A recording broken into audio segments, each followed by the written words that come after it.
కళ్యాణ్ గురించి ప్రస్తావన వచ్చింది కాబట్టి రాబోయే ఎన్నికల్లో ఏపీ ప్రభుత్వాన్ని ఎలా ఉండబోతుంది, అలాగే ఇప్పుడు తెలంగాణలో పవన్ కళ్యాణ్ పోటీ చేసే అవకాశాలు కనబడుతున్నాయా? ఒకటి నేను ఇప్పుడు చెప్పుకున్నట్టు మాటలు, పవన్ కళ్యాణ్ గారి జాతక ప్రకారం మకర రాశి అయింది. అంటే కొంతమంది మధ్యాహ్నం 12 గంటలు, కొంతమంది రాత్రి 10 తారీఖు 10 గంటలకు అంటారు. సో ఇది చూసుకున్న నక్షత్రం సోడా నక్షత్రం అవుతుంది, మకర రాశి అవుతుంది. రాత్రి 10ంటికి అయితే మేష లగ్నం అవుతుంది, మధ్యాహ్నం 12ంటికి అయితే వృశ్చిక లగ్నం అవుతుంది. 2 లగ్నాలు గ్రేట్ లగ్నాలే, అసలు కంఫర్ట్ లగ్నాలు. మరి మరొకదానికి ఎందుకంటే చిత్తుగా ఓడిపోయాడంటే ఆయనకున్నది రాహు ఎఫెక్ట్ ఎక్కువగా ఉంది. ఆయన జనాల్లోకి వెళ్ళడం వేరు, ఎప్పుడు చూడు అరవడం కుదరదు. నైతికమైనటువంటి విలువలతో వెళ్లాల్సిన తత్వాన్ని నేర్చుకున్నాడు ఆయన. స్టార్టింగ్ లో ఆవేశంతో వెళ్ళాడు, అందరూ చెప్పారు ఆవేశంతో వెళ్ళేవాడికి చాలా జాగ్రత్తలు ఉండాలి, పని అవ్వదు అని చెప్పారు. అది ఆవేశంతో వెళ్ళినప్పుడు ఏ పని అవ్వదా, ఆలోచనతో వెళ్ళినప్పుడు చాలా తెలివిగా తన రాజకీయ పరిపక్వతని పుణికిపుచ్చుకొని 10 ఏళ్ల తన రాజకీయ చైతన్యాన్ని పొందుకొని కరెక్ట్గా పోటీ చేశాడు. ఆయన తలుచుకుంటే 100 సీట్ల మీద కూడా పోటీ చేసేవాడు ఆయన. కానీ వద్దనుకున్నాడు. ఎందుకు, ఇప్పుడు మనం తక్కువగా ఉన్నాం, తక్కువ నుంచి 2 ముట్లు వెళ్ళుకుంటూ వెళ్దాం అన్నటువంటి ప్లాన్లో ఉన్నాడు. సో రాబోయే ఎలక్షన్లో తప్పకుండా ఉమ్మడిగా ఉంటే గెలిచే అవకాశం ఉంటుంది. రెండవది, ఇది ప్రభుత్వ విధానం మీద ఆధారపడి ఉంటుంది. నెక్స్ట్ గెలుస్తాడా ఆయన అనే విషయాన్ని పక్కన పెడితే మిగిలినటువంటి 2-3 ఏళ్లలో వాళ్ళు తప్పకుండా ప్రభుత్వం తరఫు నుంచి ప్రజలకు ఎంతవరకు సేవ చేయొచ్చు, ఎన్ని ఉద్యోగాలు కల్పన చేయొచ్చు అనేది తప్పకుండా తెలుసుకోవాలి. అలా లేకపోతే ఎంత జాతకం బాగా ఉన్నా నీ కింద వ్యక్తులు నిన్ను కూల్చగలిగే అవకాశం ఎక్కువ ఉంటుంది. లైక్ మనకి సంభాజీ గారిని ఎలాగైతే సొంత వ్యక్తులే నాశనం చేశారో అలాగా మనం తప్పకుండా, అది మన గ్రహచారం. ఆ 2 రోజుల గ్రహచారంలోనే సంభాజీ చనిపోయాడు. ఆ 2 రోజులు బతికుంటే మరొక 32 సంవత్సరాలు అఖండ భారత సామ్రాజ్యం హిందూ ధర్మాన్ని పాటించేది. ఆ 2 రోజులు ఆయనకు బాగాలేదు. ఆ 2 రోజులు సంభాజీ గారికి షష్టగ్రహ కుటుంబానికి పాపస్థానంలో ఉందని. ఆ 2 రోజులు పోతుంది తెలుసు ఆయనకి. ఆయన పురోహితుడు చెప్పేశారు ఆయనకి ప్రమాదం ఉంది వెళ్ళొద్దని చెప్పారు.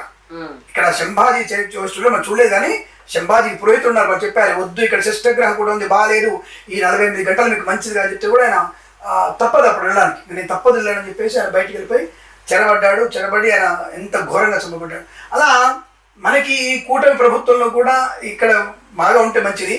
ఒకవేళ కనుక ఈయన గ్రహచారం బాగాలేకపోతే ఈయన బాగుండి మిగతా వాళ్ళు గెలిచినా ఏ 4 పోటాపోటీ సీట్లో వేరేవాడు గెలిస్తే వీళ్ళందరూ పబ్బం గడుపుకోవడానికి వెళ్ళేటువంటి కప్పలు ఇవన్నీ కూడా.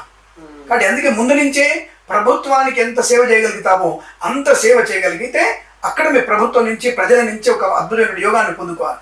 అలా యోగం చేయకుండా సేవ చేయకుండా నేను నిలబడ్డాను, పవన్ కళ్యాణ్ని, నేను చిరంజీవి తమ్ముడిని, నాగేంద్రబాబు తమ్ముడిని అనేటువంటి విషయాలు అవన్నీ కూడా సూటబుల్ కాదు. సో నీ కుటుంబ వ్యక్తులు ఎలా సపోర్ట్ చేస్తారన్న విషయం అది వేరు. ప్లస్ నీకునేటువంటి రాజకీయ శత్రువులు ఎలా ఉన్నారు, శత్రువు అంటే తాత్కాలిక శత్రుత్వం. జగన్ ఎలా ఉంటాడు రేపు ఫ్యూచర్లో, ఎలా వెళ్తున్నాడు, చాప కింద నీరులా ఉన్నాడా, లేదా ప్రయోజనం కలిగించే అవకాశం ఉందా, ఆయన విజయం మార్చుకున్నాడా, ప్రజలకు ఇంకా దగ్గర అవుతున్నాడా, పాదయాత్ర చేస్తున్నాడా, ఈ విషయాన్ని దృష్టిలో పెట్టుకొని రేపు మీ విజయాన్ని ప్రకటించగలిగితే అప్పుడు బాగుంటుంది. అప్పుడు బీజేపీ, చంద్రబాబు నాయుడు అండ్ పవన్ కళ్యాణ్ ముగ్గురు కలిసి పోటీ చేస్తారా, ఇప్పుడు 22 సీట్లకి 40 సీట్లు తీసుకుంటారా, అసలు చంద్రబాబు నాయుడు గారు మళ్ళీ సీఎం అవుతారా అనే విషయంలో చూసుకుంటే మీకు ఇప్పుడే చెప్తాను, చంద్రబాబు నాయుడు సీఎం అయ్యే అవకాశం లేవు. నెక్స్ట్ టైంకి చంద్రబాబు నాయుడు ఉండే అవకాశం లేదు, సీఎంగా ఉండాలి. మేబీ ఆయన గవర్నర్గా వెళ్ళవచ్చు, రాజ్యసభ సభ్యుడు అవ్వచ్చు, కీలకమైనటువంటి పదవిలో ఉండవచ్చు. That is a different thing. ఎందుకంటే వయసు రీత్యా ఒకటి, ఇంకా 3 ఏళ్ల తర్వాత స్టెమినా ఉండే అవకాశం కష్టం. తన కొడుకును తలపిది చేశాడు నారా లోకేష్ కూడా. ఒకప్పుడు పప్పు తెలుగు పప్పు అనుకున్న అందరూ కూడా ఈ రోజున అంతటి విజయం ఉన్నటువంటి వ్యక్తి నేను ఇప్పుడు చూడాల. చాలా మంచి టాలెంటెడ్, వెరీ పర్ఫెక్ట్ స్పీకర్. ఎక్కడ ఎలా మాట్లాడ, మొన్న ఉక్కు ప్రమాదంలో, కర్మగార ప్రమాదంలో ఆ క్షణంలో అందరూ కూడా ఆవేశంగా మాట్లాడినా బయటకు వచ్చి ఎంత పొలైట్గా మాట్లాడాడో, అద్భుతం, వివేకం అంటే అది. అక్కడ ఆవేశంగా మాట్లాడితే కుదరదు, లోపల ఆవేశంగా మాట్లాడుతున్నారు అందరూ కూడా, ఆయన ఎదిరించి మాట్లాడుతున్నారు. మీ వల్ల చచ్చిపోయారు, మీ వల్ల చెప్పారు చెప్పేసి బయటకు వచ్చిన తర్వాత కరెక్ట్ పొలైట్గా చెప్పాడు విషయం. వ్యక్తికి, చనిపోయిన వ్యక్తి కుటుంబాలకి దీర్ఘకాలికమైనటువంటి ఆసరా ఉండాలి. ఇప్పుడప్పుడు 50,000 చేసి దూరుకునేటువంటి తత్వం కాదు మాది. దే వాంట్ ఉద్యోగం, they want house, they want perfect economical growth, వాళ్ళ పిల్లల చదువు కోసం ఇదన్నీ చేసి పెట్టేశాడు. That vision nothing but Chandrababu Naidu గారికి. ఆ విజయంతో వెళ్తారు వాళ్ళు. అంటే అంత మెచ్యూరిటీ ఆయన నారా లోకేష్కి వచ్చేసింది. But next time Nara Lokesh ఏమవుతాడంటే అది హైలీ ఇంపాసిబుల్. బికాజ్ అది అంత ఎక్స్పీరియన్స్ అంత లేదు. తండ్రి వల్ల పుణికిపుచ్చుకున్నటువంటి 10 ఏళ్ళ ఎక్స్పీరియన్సే కానీ పవన్ కళ్యాణ్ ఉన్నటువంటి 15-18 సంవత్సరాల రాజకీయ అనుభవం అతనికి లేదు. కాబట్టి నెక్స్ట్ టైం ఎవరైనా విషయం చూసుకుంటే ఇప్పుడు మనం మకర రాశి వైపు వచ్చేస్తే, మకర రాశి కాబట్టి తండ్రి మేషలగ్నం, వృశ్చిక అనుకున్న అగ్నిదత్త రాశులు బ్రహ్మాండమైనటువంటి స్థాయిలో ఉండగలిగే అవకాశం. సూపర్ విజన్తో కనుక రాగలిగితే, చాణక్యుడిగా మారగలిగితే, ఆవేశంతో లేకుండా చాణక్యుడిగా మారగలిగితే తెలంగాణలోను అటు ఆంధ్రాలోను ఒక రైట్ పవర్ ఆఫ్ ది నాయకుడిగా అవకాశం ఉంటుంది. మేబీ ఏపీకి సీఎం కూడా మారే అవకాశాలు ఖచ్చితంగా ఉంటాయని చెప్పవచ్చు. ఓకే, తెలంగాణలో ఎలా ఉండబోతుంది? తప్పకుండా తన ఇందాక చెప్పుకున్నట్టు తన ప్రమేయం బ్రహ్మాండంగా ఉంటుంది. ఎందుకంటే అతనికి చాకలి ఐలమ్మ వాళ్ళ కుటుంబం వారి కానీ గద్దర్ గారి గురించి కానివ్వండి, అలాగే మనకు ఉన్నటువంటి ఒక వేదిక కోదండరామ్ గారు అంటే ఒక మంచి ప్రేమ ఆయనకి. సో అందరి గురించి కూడా ఆయన చదువుకున్నాడు బాగా, అందరి గురించి ఒక మంచి రిలేషన్షిప్ ఉంది. ఏమైనా అవమానించే వ్యక్తి కాదు, ప్రతి ఒక్కళ్ళతో ఒక రిలేషన్షిప్ బాగా మెయింటైన్ చేశాడు. కాబట్టి అంటే ఆయన తెలియకుండానే రాజకీయం రాకముందే ఆయన అందరితో గద్దర్ గారితో అందరితో కూడా ఒక మంచి అనుబంధాన్ని ఏర్పరచుకున్నాడు. ఎందుకంటే బికాజ్ ఆయన ఇక్కడ పెరిగాడు కాబట్టి ఆయన పెరగడం వల్ల అందరితో ఒక అనుబంధం బాగా ఉంది. ఈవెన్తో రేవంత్ రెడ్డితో కూడా మంచి అనుబంధం ఉంది ఆయనకి.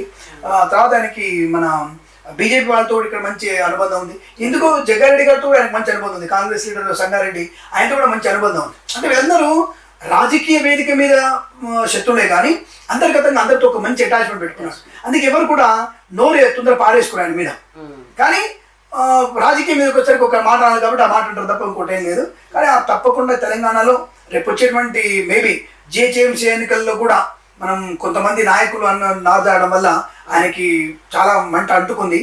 మరి హైడ్రోజన్ బాంబును పేస్తున్నారు మీరు, అది ఆల్రెడీ అంటుకుంది కాబట్టి ఆపడం కష్టం. ఆ బాంబు పేలడం ఖాయం. మేబీ దేవుడి దేవల్ల మనకి ఇంత 3 కార్పొరేట్ ఉన్నారు. ఆ 3 కాస్త 30 మంది అయితే కూడా ఏం చేయలేం. తప్పకుండా అది కూడా ఒక మంచి పోటీతత్వానికి వెళ్ళే అవకాశం ఉంటుంది. మేబీ ఇక్కడ కూడా బీజేపీతో కూటమిలో ఆయన పోటీ చేసే అవకాశం ఉండవచ్చు, లేదా స్వతంత్రంగా కూడా పోటీ చేయవచ్చు. ఎందుకంటే ఆయనకి యువకులు చాలా మంది ఉన్నారు, ఆయన సపోర్ట్ చాలా మంది సపోర్ట్ ఉంది. యువకులు ఆయన సపోర్ట్ చాలా ఉంది కాబట్టి మేబీ ఒక 10 మంది కార్పొరేట్ గెలుచుకోవచ్చు. ఈసారి 2029 ఎలక్షన్స్లో లేదా జమిలీ ఎన్నికలు వస్తే కూడా మేబీ అవకాశం ఉంది. జమిలీ ఎన్నికలు కూడా అది కనుక వచ్చింది అనుకోండి, తప్పకుండా 2028 డిసెంబర్లో ఎన్నికలు అయిపోతాయి జమిలీ ఎన్నికలు. అలాంటప్పుడు ఆయన ఖచ్చితంగా ఇక్కడి నుంచి కూడా 4 సీట్లు గెలుచుకోవచ్చు, దానికి ఏం చేయలేదు. కాబట్టి ఇప్పుడు తప్పకుండా ఆయన్ని మీరు కావాలని గెలికారు, ఆయన ప్రభావం తప్పకుండా ఉంటుంది. అందులో మకర రాశి వారికి ప్రస్తుతం గోచార గురుడు మీకు సప్తమంలో ఉన్నాడు, తర్వాత అష్టమంలోకి వస్తాడు. ఎలక్షన్ టైంకి నవమంలో ఉంటాడు గురుడు, టాప్ లో ఉంటాడు గురుడు. ఆయనకి గురుబలం సూపర్ ఉంటుంది. ఆయన అడ్డుకోవడం కష్టం ఇప్పుడు. సో కాబట్టి మేబీ కూటమితో ఉంటే అక్కడ సీఎంగా ఆయన అవ్వచ్చు. కాబట్టి అది కూటమి ఉంటేనే ప్లస్ పాయింట్ అవుతుంది. తెలంగాణలో తప్పకుండా ఆయన తన జెండా పాతడానికి అవకాశం ఉంది, ఖచ్చితంగా ఉంటుంది. అంటే ఎమ్మెల్యే 4-5 ఎమ్మెల్యేలు కూడా కొట్టుకోవచ్చు, చెప్పలేము. అలాగే ఇప్పుడు జిహెచ్ఎంసీ ఎన్నికల్లో నిలబడతా అంటే మాత్రం ధైర్యంగా ఖచ్చితంగా ఆయన 10 మంది కార్పొరేటర్ని ఎగరేసుకుపోతాడు, గ్యారంటీ. అంటే మనం ఉప్పులో మనమే అంటారు కదా, మీరు తలతో కొరువుతో తలగొక్కున్నారు ఇక్కడ నాయకులు చెప్తాను.